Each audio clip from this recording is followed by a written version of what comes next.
What's up, Bang Rizal? Muli, mapapanood na naman natin ang ating Makatang Bayan o Pambansang Makabayan. Narito na ang pangalawang banat ni Super DM, guys, sa taong 2025. Yes, hindi ko na pahabain, wala ng intro-intro. Atin na muling papanorin ang ating nag-iisang Makatang Bayan. Yes, napaka-exciting, guys, ha? Na ito ay pinamagatang Super DM. May babala kay Marcos pag si Duterte ay ginalaw. Magkakagyera to. Okay? Panoorin po natin ang full video upang, maliwanagan, matutunan ang salitang Makata. Okay? Go ahead, Super DM. Palakpakan po muna natin, guys. Okay? Palakpakan natin ang Makata, ang nag-iisang Makata ng bayan. Okay? Narito po, panoorin ang full video. Happy, happy.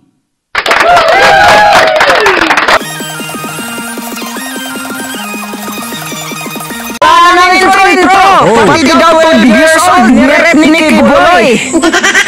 Paano nagkasya kay Utoy sa laki ng kanyang putoy? Ba ito, ginagawa lang tayo kulokoy. Kasi lahat ng kampi kay Duterte unti-unti nang tinataboy. Pati si Harry Roque ginagawang baboy. Kongreso, wag nyo nang ipagpapatuloy. Kasi maliwanag na sa hukuman ito'y pambababoy. Tama. Ang Korte Suprema ang may jurisdiction dito. Congress hindi kasali sa inyong trabaho. Alam niyo na kapag hindi dumalo sa pagdinig ay pwede nyo nang ipakulong ang isang tao. Nasa inyo na lahat ng kapangyarihan sa saligang batas, yan ay pang-aabuso. Ano ang basihan ng contempt order? Iwala siya sa poder ninyo. Wala kayong kapangyarihan na umaresto. Malinaw na ang Korte Suprema ay hindi nyo na nire-respeto. Inaagawan nyo na sila ng trabaho. Tama. Kayo na ang nanghusga, mas malakas pa pala ang kapangyarihan ninyo sa judiciary at sa Pangulo. Sa bagay, nandyan naman yung buhayan na sinusunod ninyo. Alam nyo, nakakainit lang ng ulo. Bintang kayo ng bintang pero wala naman kayong resibo. Tama. Si Marcos na merong litrato kasama ang bus ng pugo. Tama. Hindi kaya binabaliktad nyo kami, wag kayong gago. Tama, yung pugo sa kabila ng hirap at gutom, mas inuna nyo pa ang manira ng kapwa-tao. Ito'y gawain na hindi patas at kasiraan ng bayang ito. Hayaan na lang ba ng Pangulo ang ganto? Ito ang nagpapatunay ng kahinaang leadership, kaya hindi nararapat ito. Tama. Sabi nga ni Kong Marcolita, effective to di ang sinabi ng Pangulo. Diba? Pero bakit nandyan pa rin ang pugo? Sabi naman ng kababayan natin, pinalitan lang ng pangalan ng illegal na gawain ito. Nandyan pa rin ang pugo ni Ang Romualdez. kaplastikan at Yung mga pagpapasikat kalaban lang ang pugo, paraan para yung bumango. pina-close. Ang kasiraan ng kabila'y tagumpay ninyo. Hindi nakukuha ang loob ng mga Pilipino. Tulad ng sili, hindi nawawala ang anghang, dudurogin mo man ng pinong-pino. Ang lalim yun, ha? At ito ang balitang bago. Sa Sabina Shoal, inalis daw ang ating barko. Totoo yan. Akala ko ba ipagtatanggol natin ang ating teritoryo? Ano yan, tapang-tapalan lang para sabihin na duwag ang dating Pangulo? Sabi naman ni Vlogger Alicia, si Shiminit at si Marcolita nagkampihan ng dalawang bastos. Di ba sabi ni Inday Sara, kayo ang tunay na bastos? Yan yung vlogger, guys, na nagpapakalat ng maling informasyon. Banat ng personal. Bilyon ang nawala sa mga Pilipino, tapos ganyan ka pa mag-boss. Huwag kang magbulag-bulagan para lang sa views. Tama. Ito pa lang si Vlogger Alicia ay idol niya si Trillanes. Kaya taong bayan, dapat lang kayong mainis. Naniniwala ba naman siya sa sundalong panis? Na ang kayamanan daw ni Kibuloy Duterte. Maya naman kayo, yung bahay niya sobrang napakasimple. Tama. Hindi Totoo siya yan. katulad ninyo na pasosyal, maraming binusog, dumami lang ang kakampi. Ganyan ang ugali ng dating presidente.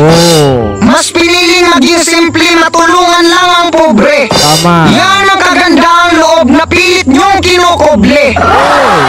Huwag tayong magbulag-bulagan sa proyekto, sino ba ang nakagawa ng marami? Yung utak kasi ng mga vlogger sobrang napakarumi. Tama.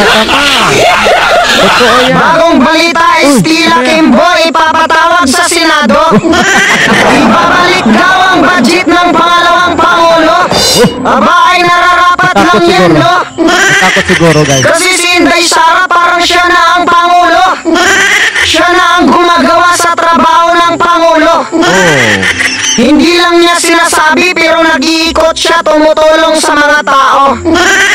Kayo, namimili talaga kayo kung ang budget saan gagamitin to.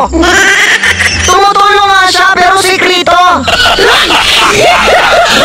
O ito may nag-comment. Si Amanda daw ay ka-worker sa QGC. Maarte at bastos magsalita. Agoy! Sino naman yung nag-comment na yan? O Amanda, mataray ka pala pero bakit hindi ka lumaban kay Kibuloy?